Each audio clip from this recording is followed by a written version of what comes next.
Bonjour à tous les amis, bienvenue sur Livre ésotérique ancien. Aujourd'hui on se retrouve pour prendre la suite d'Isis dévoilée d'Elena Blavatsky et nous en sommes toujours au chapitre 10, donc sur le tome 2 avec la partie numéro 3. Voilà, donc là on va reprendre directement dans le texte. Donc ceux qui arrivent un petit peu par hasard, comme d'habitude je vous encourage à aller voir le début du livre, soit du tome 2, mais plutôt du tome 1, puisque c'est un ensemble général, un tome 1 plus tome 2, et là nous en sommes déjà au chapitre 10. Voilà, donc là on va reprendre la lecture directement après la dernière vidéo qui était le chapitre 10, tome 2, toujours, mais partie 2. Fermez la porte au nez du démon, dit la Kabbale, et il s'enfuira loin de vous, comme si vous le poursuiviez, ce qui veut dire qu'on ne doit pas donner prise aux esprits obsesseurs en les attirant dans une atmosphère de péché de même nature. Ces démons cherchent à s'introduire dans le corps des simples d'esprit et des idiots, et ils y restent jusqu'à ce qu'ils en soient chassés par une volonté puissante et pure. Jésus Apollonius et quelques-uns des apôtres avaient le pouvoir de chasser les démons en purifiant l'atmosphère au-dedans et au-dehors du patient, et de forcer par ce moyen l'hôte incommode à se retirer. Certains sels volatiles leur sont particulièrement désagréables, et l'effet de certaines substances chimiques versées dans une soucoupe placée sous son lit par M. Varley de Londres, dans le but de tenir à distance quelques phénomènes physiques désagréables, confirme cette grande vérité. Alors ici, on a une annotation concernant Varley de Londres. M. Cromwell F. Varley, l'électricien bien connu de la compagnie du câble transatlantique, communique le résultat de ses observations au cours d'une discussion à la Société psychologique de Londres, rapportée dans le Spiritualiste de Londres du 14 avril 1876. Il pense que l'effet de l'acide nitrique libre dans l'atmosphère était d'éloigner ce qu'il appelle des esprits déplaisants. Il croit que ceux qui sont inquiétés chez eux par les esprits de cette nature se retrouveront bien de verser dans une soucoupe une once de vitriol sur 2 onces de sel de nitre pulvérisé et de placer ce mélange sous leur lit. Voilà un savant dont la réputation est bien connue dans les 2 continents, qui donne une recette pour éloigner les mauvais esprits. Et pourtant le public en général se moque comme d'une superstition, des herbes et aromates employés par les hindous, les chinois, les africains et autres races pour arriver au même résultat. Oui, en gros, ce qu'elle dit, c'est que lui, a priori, il serait pris au sérieux avec de la chimie, alors qu'il existe des plantes dont tout le monde trouve que c'est des remèdes, entre guillemets, de bonnes femmes, et qui font exactement la même chose, voire qui sont plus efficaces parfois, ça c'est moi qui le dis. Alors, bon après j'ai pas testé ça, je dis ça, mais c'est vrai, j'ai pas testé sa composition. On continue dans le texte. Les esprits humains purs ou simplement inoffensifs ne redoutent rien, car s'étant débarrassés de la matière terrestre, les composés matériels ne les affectent pas. De tels esprits sont comme un souffle. Elle le met en italique. Mais ce n'est pas le cas pour les âmes attachées à la terre et des esprits de la nature. Est-ce pour ces larves charnelles, terrestres, esprits humains dépravés, que les anciens kabbalistes nourrissaient l'espoir de la réincarnation?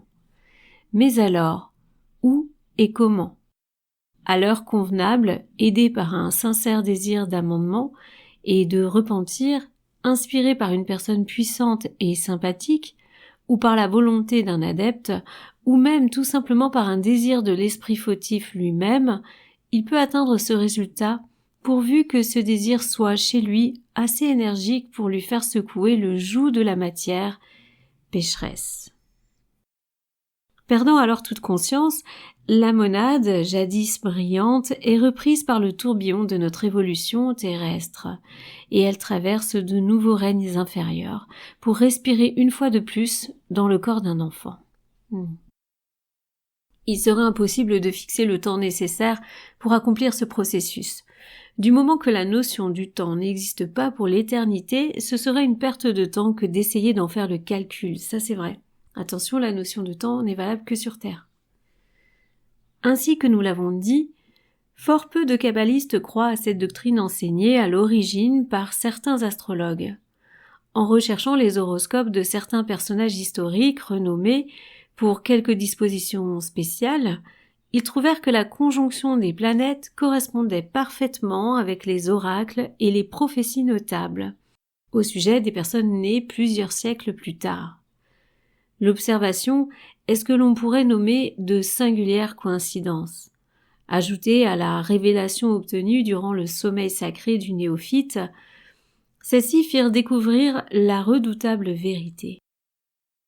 La pensée en est si horrible que même ceux qui auraient dû être convaincus préfèrent l'ignorer, ou tout au moins ils évitent soigneusement d'aborder le sujet.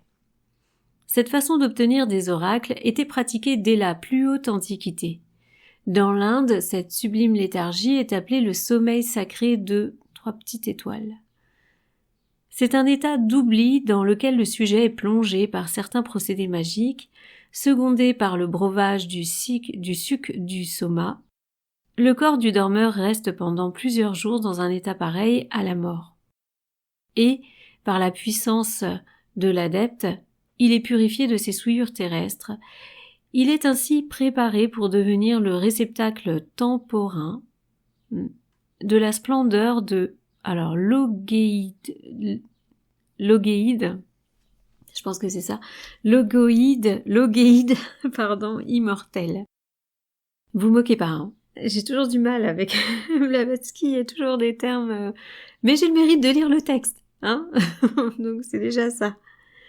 Je suis pas une intelligence artificielle. Bon, parfois là, il commence à y avoir des intelligences artificielles qui sont vraiment pas mal, hein. Ils sont bien meilleurs même. Dans cet état, le corps engourdi reflète la gloire des sphères supérieures, comme un miroir bruni reflète les rayons du soleil. Le dormeur n'a pas conscience du temps qui s'écoule, et à son réveil, après 4 ou 5 jours de transe, il s'imagine n'avoir dormi que quelques instants. Ce que ses lèvres ont proféré, il ne le saura jamais. Mais comme c'est l'esprit qui l'émue, elles n'ont pu prononcer que des vérités divines. Pendant un laps de temps, cette pauvreté impuissante, enveloppe charnelle, sera devenue le sanctuaire de la présence divine, et il est transformé en oracle 1000 fois plus infaillible que les Pythonis de Delphes.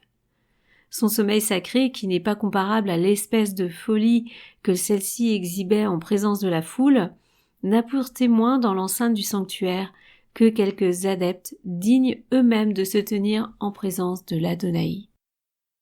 La description que fait Isaïe, alors c'est Ésaïe, de la purification nécessaire pour qu'un prophète devienne digne d'être le porte-voix du ciel, s'applique parfaitement au cas qui nous occupe.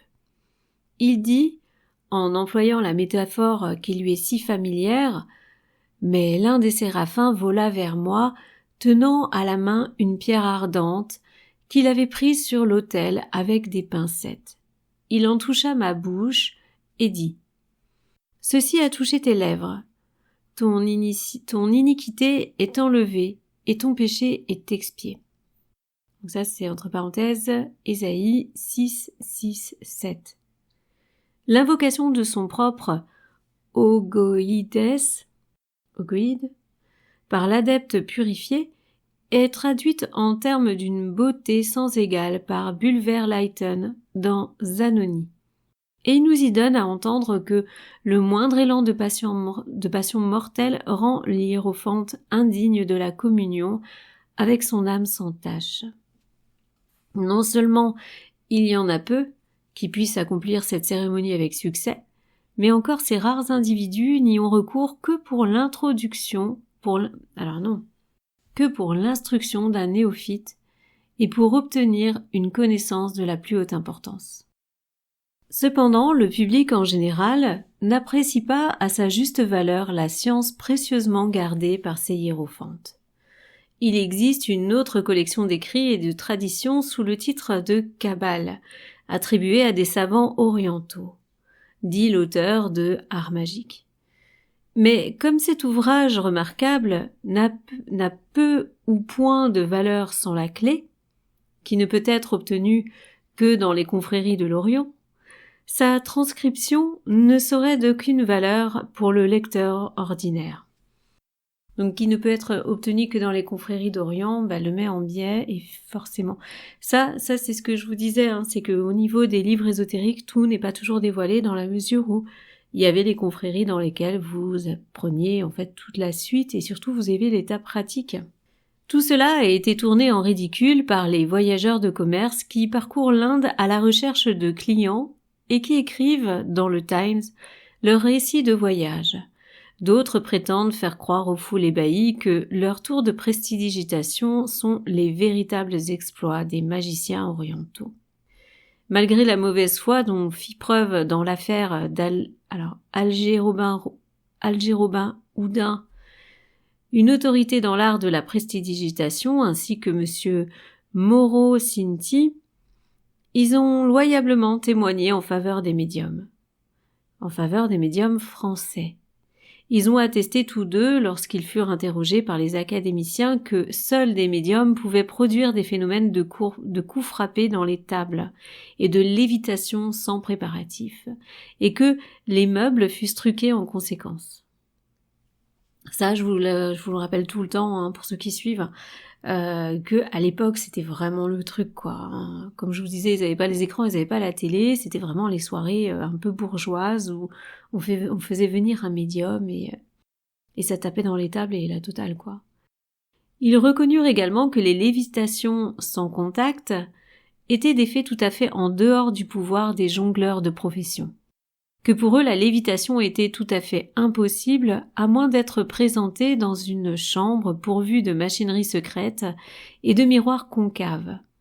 Ils ajoutèrent que la simple apparition d'une main diaphane dans un endroit où il serait impossible de se faire aider par des compères, le médium ayant été préalablement fouillé, constituerait la preuve que cette apparition serait l'œuvre d'une agence étrangère à l'homme, quelle que cette agence puisse être en réalité. Le Siècle et deux autres journaux de Paris s'empressent de publier leurs soupçons que ces deux habiles professionnels étaient devenus des alliés des spirites. Le professeur Paper, directeur de l'Institut Polytechnique de Londres, a inventé un ingénieux appareil pour produire sur la scène les apparitions spirites, et il vendit son brevet en 1863 à Paris, moyennant une somme de 20 000 francs. Les fantômes paraissaient réels et puis s'évanouissaient, mais ils n'étaient que des effets d'optique produits par la réflexion d'un objet très éclairé sur la surface polie d'une plaque de verre. Ils apparaissaient et disparaissaient, se promenaient sur la scène et jouaient leur rôle à la perfection.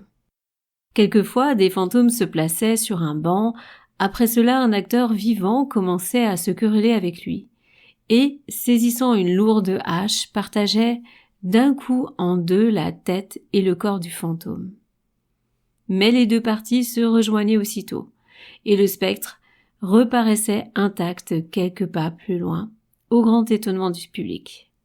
L'appareil fonctionnait merveilleusement, et chaque soir ce spectacle attirait la foule. Mais naturellement, l'exhibition de ces fantômes exigeait des appareils et plus d'un compère. Cela n'empêcha pas des reporters d'en faire un prétexte pour ridiculiser les spirites, comme si les deux genres de phénomènes avaient eu le moindre rapport. Alors, là, je voulais parler quand même d'une chose dont j'ai jamais parlé, c'est que, vous voyez, les gens étaient un petit peu habitués, c'était quelque chose dont on parlait dans la société. Il y avait vraiment quand même quelque chose lié à ça, donc on avait des spectacles qui parlaient de ce sujet, des journaux qui parlaient de ce sujet.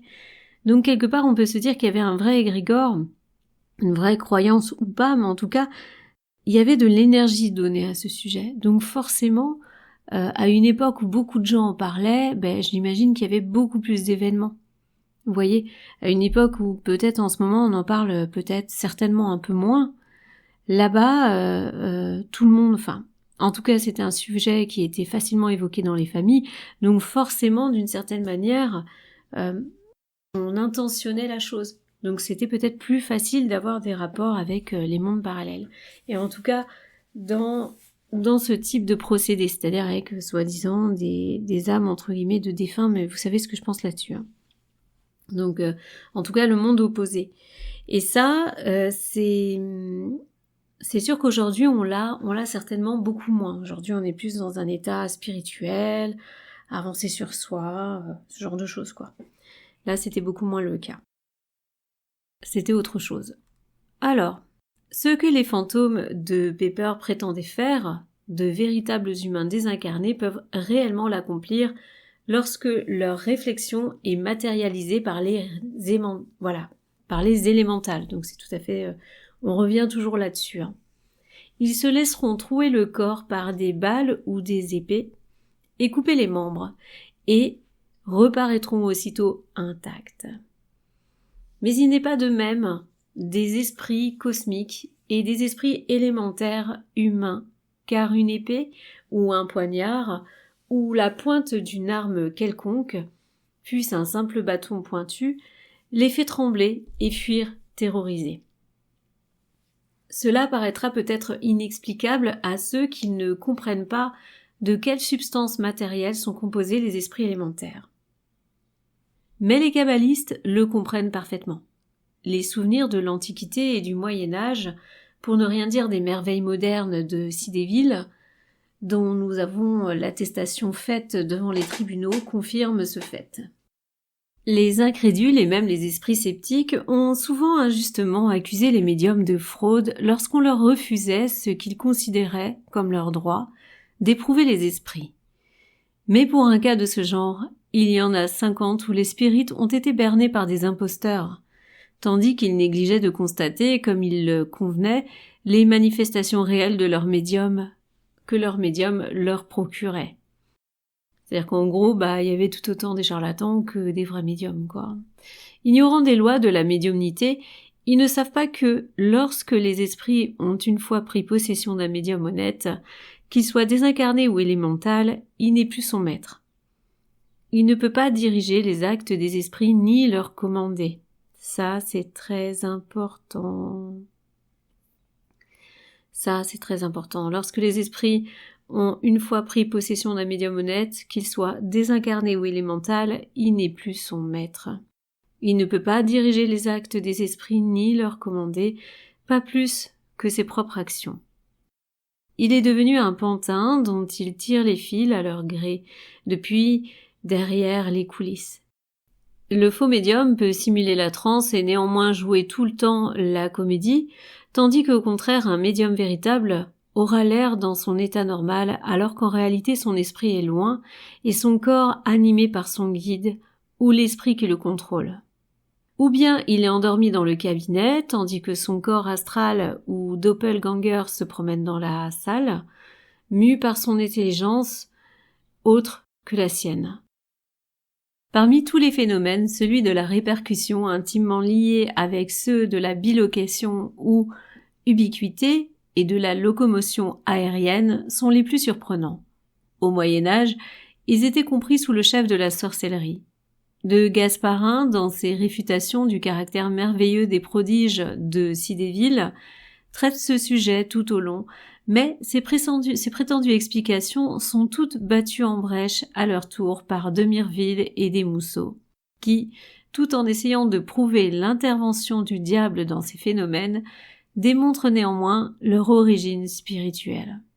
Le prodige de la répercussion, dit Desmousseaux, se produit lorsqu'un coup frappé sur l'esprit, visible ou non, d'une personne vivante ou absente, ou sur un fantôme qui la représente, frappe cette personne au même moment et à la place exacte où le spectre et où son image ont été touchés.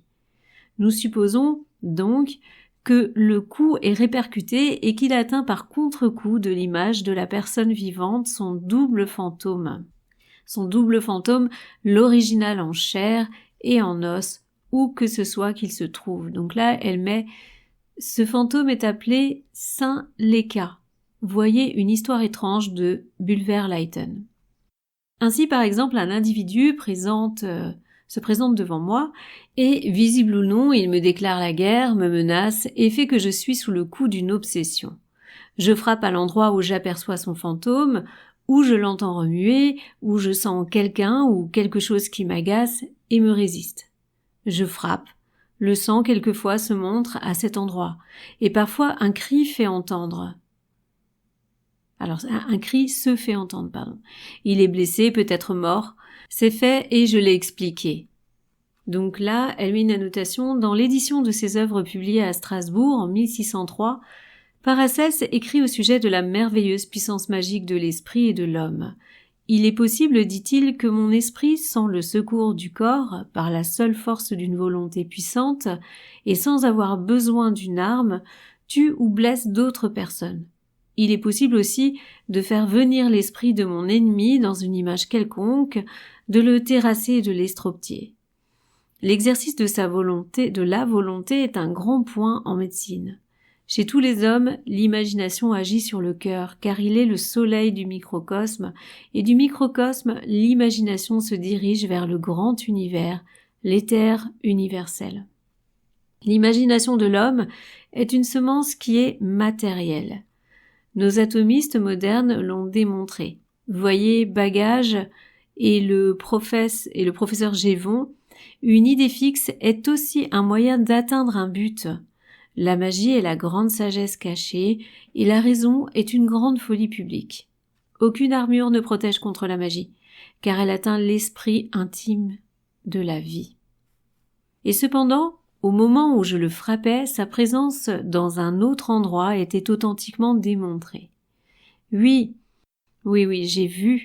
j'ai vu clairement le fantôme atteint sur la joue et à l'épaule, et cette même blessure se retrouve précisément sur le corps de la personne vivante, répercutée sur la joue ou sur l'épaule.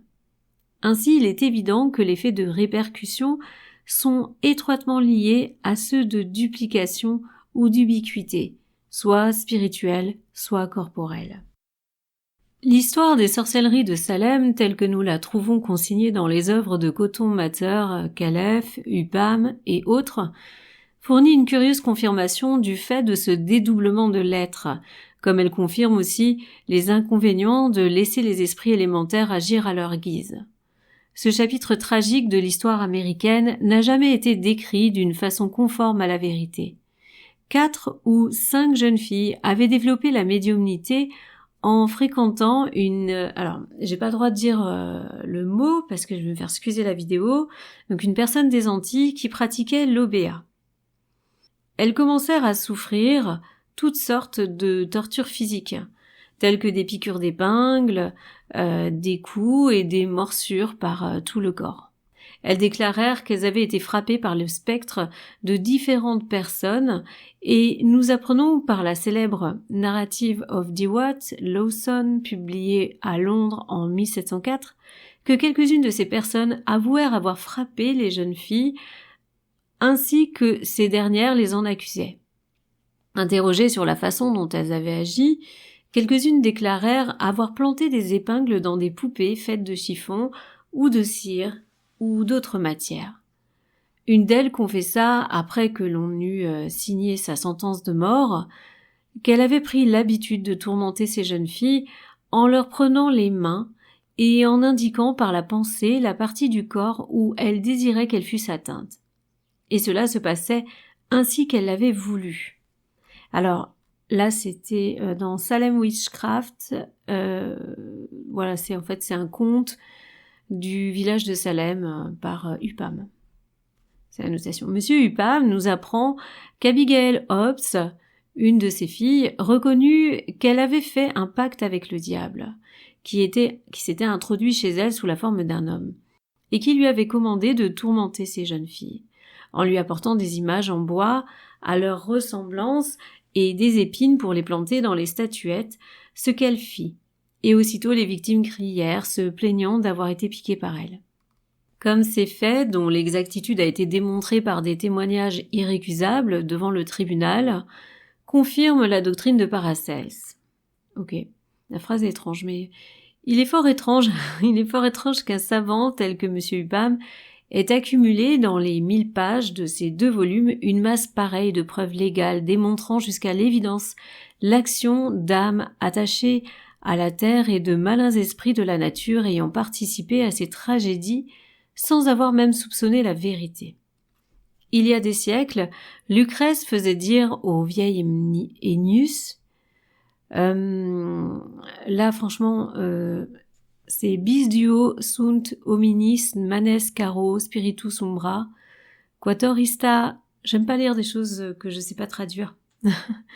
Quatuor ista loci bis duo suscipiunt terra teginet carnem tumulum circum vola umbra orcus habet manes. J'aime pas parce que le latin est très chargé d'histoire, très chargé d'emplois sacrés. Et quand je sais pas ce que je dis, je déteste ça. Et là, elle fait pas de traduction.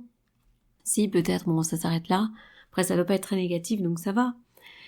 Dans le cas présent, comme dans tous les cas semblables, les savants impuissants à expliquer le fait affirment qu'il n'a pu exister. Oui, donc c'était pas si important. Mais nous fournirons maintenant quelques exemples tirés de l'histoire pour montrer que quelques démons ou esprits élémentaires ont peur des épées, des couteaux ou tout autre instrument pointu. Ça c'est bon à savoir. Nous ne prétendons... Mais d'ailleurs, dans les rituels magiques, on utilise la tamée, donc la pointe, c'est pour tenir en garde. Donc là, ça peut effectivement se comprendre. Nous ne prétendons pas toutefois en expliquer la raison. C'est l'affaire à la physiologie et à la psychologie. Malheureusement, les physiologistes n'ont pas même encore pu établir les relations qui existent entre la parole et la pensée, et ils en ont laissé le soin aux métaphysiciens qui, de leur côté, selon Fournier, n'ont rien fait. Ça c'est Blavatsky, ça. Ils n'ont rien fait, c'est vrai. Mais cela ne les a pas empêchés d'afficher des prétentions comme s'ils avaient résolu le problème. Aucun fait ne paraît trop vaste à ces savants pour qu'ils essaient tout au moins de les classer dans leur casier en les affublant de noms grecs exprimant tout ce que l'on voudra, excepté la nature véritable du phénomène. Hélas, hélas, mon fils, s'écrie le sage Mupti d'Alep, en parlant à son fils Ibrahim qui s'étranglait avec la tête d'un gros poisson qu'il essayait d'avaler, ok ? Quand donc te rendras-tu compte que ton estomac est plus petit que l'océan? Ou comme le remarque Madame Catherine Crown dans son livre Nightside of Nature, quand est-ce que nos savants reconnaîtront que leur intelligence sont incapables de mesurer les desseins du Tout-Puissant? Oui, ça c'est vrai. Souvent la science s'arrête à ce qu'on sait déjà, mais se dit pas qu'il peut y avoir autre chose encore. Nous ne demanderons pas quel est l'écrivain de l'Antiquité qui mentionne les bienfaits d'un caractère en apparence surnaturel, mais plutôt quel est celui qui n'en signale pas. Dans Homère, nous trouvons Ulysse évoquant l'esprit de son ami Tirésias le devin. En se préparant pour la cérémonie de la fête de sang, Ulysse tire son épée, effraie et écarte ainsi les millions de fantômes qu'avait attiré la sacristie. Alors c'est pas ça, c'est le sacrifice, pardon. Et que là je suis sur une phase où les caractères sont moins lisibles. L'ami lui-même, le tant attendu Tirésias, n'ose pas approcher, tant qu'Ulysse tient à la main son arme redoutable. Ça c'est dans l'Odyssée les amis, mais une annotation. Énée se prépare à descendre dans le royaume des ombres, et aussitôt qu'il approche de l'entrée, la Sibylle qui le guide lui dicte à voix basse des précautions à prendre et lui ordonne de tirer son glaive et de se frayer un passage à travers la foule épaisse des formes errantes. Tuque invadem viam maginac eriferum. Donc ça, c'est dans Énéide. Livre 6, page 260. Gloville fait une narration sensationnelle de l'apparition du tambour de Tedworth qui eut lieu en 1661. Dans cette apparition, le San-Leka eut le double du tambour sorcier, fut évidemment fort effrayé à la vue de l'épée. Psellus, dans son ouvrage, raconte longuement l'histoire de sa belle-sœur, mise dans un état effroyable par un démon élémentaire qui s'était emparé d'elle. Elle fut guérie par un magicien étranger nommé Anaphalangis, qui commença par menacer l'invisible habitant de ce corps avec son épée nue, jusqu'à ce qu'il l'eût fait déloger. Psellus nous offre un catéchisme complet de démonologie dans lequel il s'exprime en ces termes autant que nous pouvons nous en souvenir. Vous voulez savoir, dit le magicien, si les corps des esprits peuvent être blessés par l'épée ou par toute autre arme. Oui, ils peuvent l'être. Toute substance dure qui le frappe leur cause une douleur sensible. Et quoique leur corps ne soit fait d'aucune matière solide et dure, ils ressentent néanmoins ces sensations. Parce que dans les êtres doués de sensibilité, ce ne sont pas seulement les nerfs qui possèdent ces facultés de sentir, mais aussi l'esprit qui réside en eux. Le corps spirituel est sensible dans son ensemble, aussi bien que dans chacune de ses parties. L'esprit voit et entend sans le secours d'aucun organisme physique, et si on le touche, il sent le contact. Si vous le coupez en deux, il éprouvera la même douleur que ressentirait un homme vivant, car c'est encore de la matière, bien que sa substance soit tellement raffinée qu'elle est généralement invisible à nos yeux, que c'est encore en fait de la matière. Alors, il faut savoir, il y a deux choses. Déjà, vous avez l'intention de frapper, c'est-à-dire que la personne qui tient l'arme a une intention qu'elle émet de faire mal, entre guillemets. C'est une intention défensive la plupart du temps, mais l'intention donc est captée quoi qu'il en soit, hein, c'est comme l'histoire des épingles avec le corps physique. Et de l'autre côté, il y a aussi le fait que lorsque on est sur le cas d'un fantôme ou d'une énergie finalement qui est très proche de l'âme humaine, on dit bien vous avez plusieurs astrales entre guillemets, hein, c'est-à-dire que en sortant, vous avez toujours un corps astral, mais après cette couche, elle va s'évaporer petit à petit et vous partez sur autre chose. Alors, sauf si on se réincarne. Ça, c'est une autre histoire. Donc, cette couche astrale, elle est collée en fin de compte au corps et donc elle a aussi une influence. C'est pas une influence, elle va aussi avoir une répercussion, c'est-à-dire qu'on va aussi ressentir quelque chose dessus. C'est pas pour rien. Donc là, on est un petit peu là-dessus. Une chose cependant le distingue de l'homme vivant, donc de ce fantôme. C'est qu'une fois que les membres de ce dernier sont coupés, leurs parties ne peuvent pas aisément être remises ensemble. Pourtant, il a dit autre chose tout à l'heure. Peut-être que ouais. Mais couper un démon en deux et les deux tronçons se rejoignent immédiatement. Ça, c'est autre chose.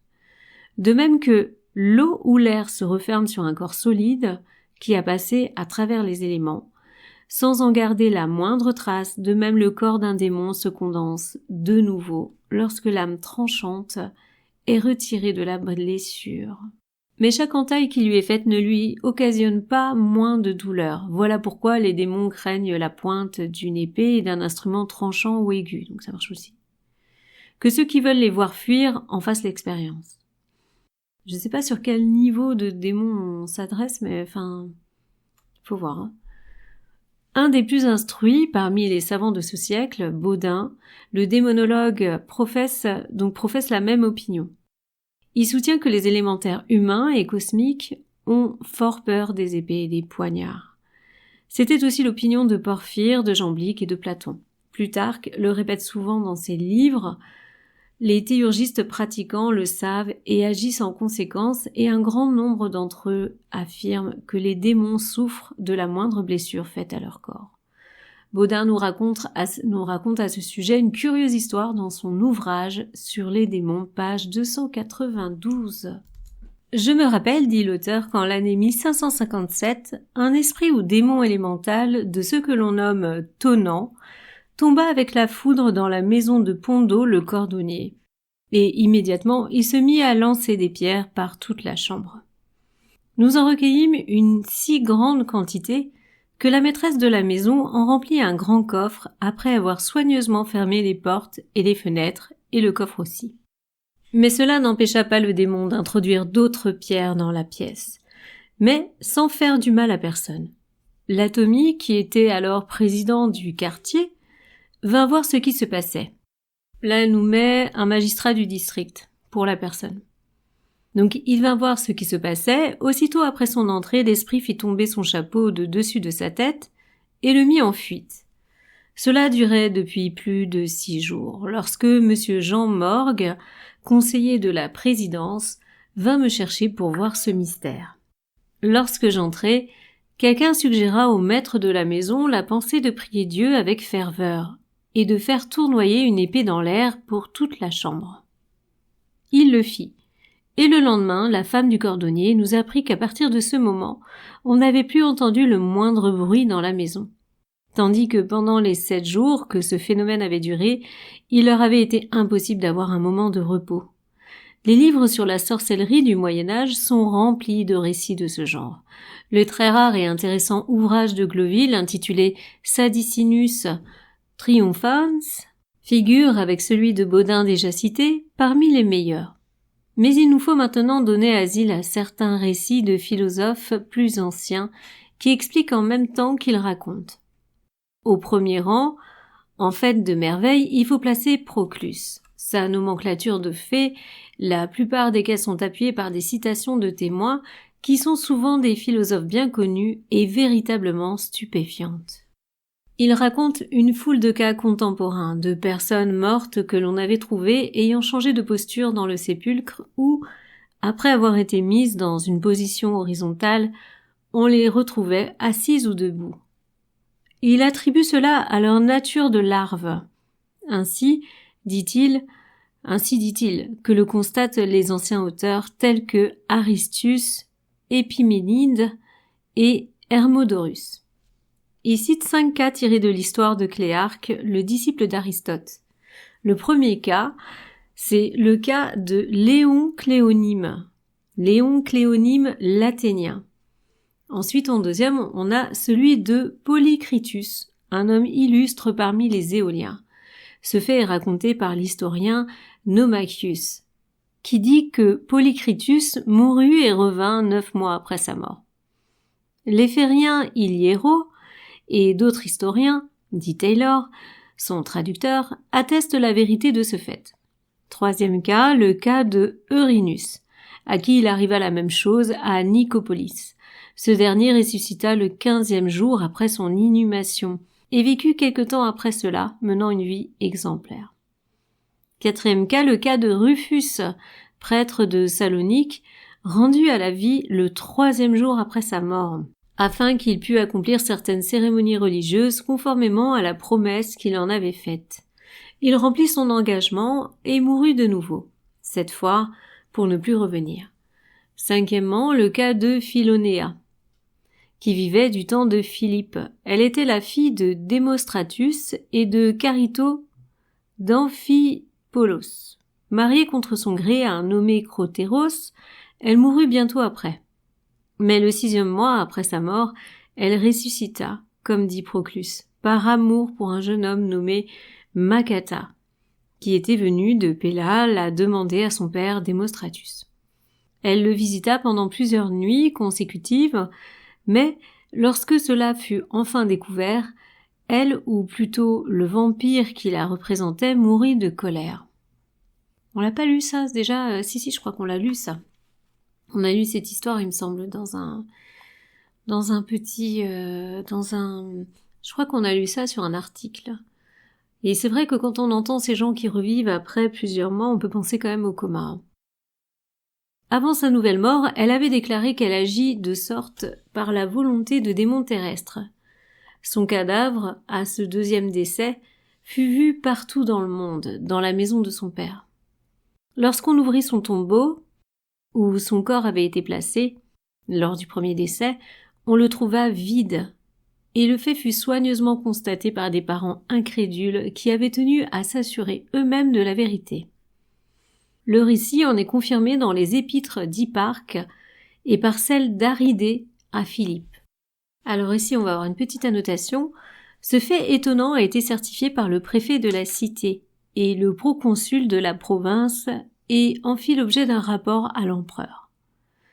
L'histoire est modestement racontée par Madame Catherine Crone dans Night Side of Nature. Proclus, donc on revient dans le texte, Proclus dit « Bien d'autres auteurs anciens ont recueilli des récits de ceux qui sont morts en apparence et ont revécu ensuite. Parmi eux se trouve le philosophe Démocrite. Dans ses écrits sur les enfers, il affirme que la mort n'est pas, dans le cas en question, comme elle le paraît. Elle n'est pas une désertion complète de la vie totale du corps, mais une suspension causée par un coup ou peut-être une blessure, mais les liens de l'âme demeurent attachés à la moelle et le cœur conserve encore dans sa profondeur l'empyrum de vie. Celui-ci étant conservé, la vie suspendue peut reprendre, car elle s'était éteinte par suite d'être adaptée au mouvement. Il dit encore, il est possible à l'âme de quitter et de rentrer dans le corps. Cela est rendu évident par le fait de l'homme qui, suivant Clearchus, se servait d'une baguette qui attirait au dehors l'âme d'un enfant endormi. Il convainquit Aristote, dit Clearchus dans son traité du sommeil, que l'âme peut être séparée du corps et y rentrer et s'en servir comme d'un logement. En effet, en frappant le jeune garçon de sa baguette, il en fit sortir l'âme qu'il fit aller et venir afin de démontrer que le corps restait immobile lorsque l'âme, le corps astral, était loin de lui, et qu'il ne lui était fait aucun mal. L'âme ramenée dans le corps au moyen de la baguette rendait compte alors de tout ce qui s'était passé. C'est à la suite de ce fait qu'Aristote, aussi bien que les autres spectateurs, furent convaincus que l'âme était distinctement séparée du corps. Donc là, les amis, on va s'arrêter pour cette partie. J'espère que ça vous a plu, que vous avez appris des choses. Et on finira le paragraphe, enfin le chapitre plutôt, lors de la fois prochaine. Voilà, donc je vous fais des gros bisous et je vous dis à bientôt sur Libre Ésotérique Ancien. À bientôt!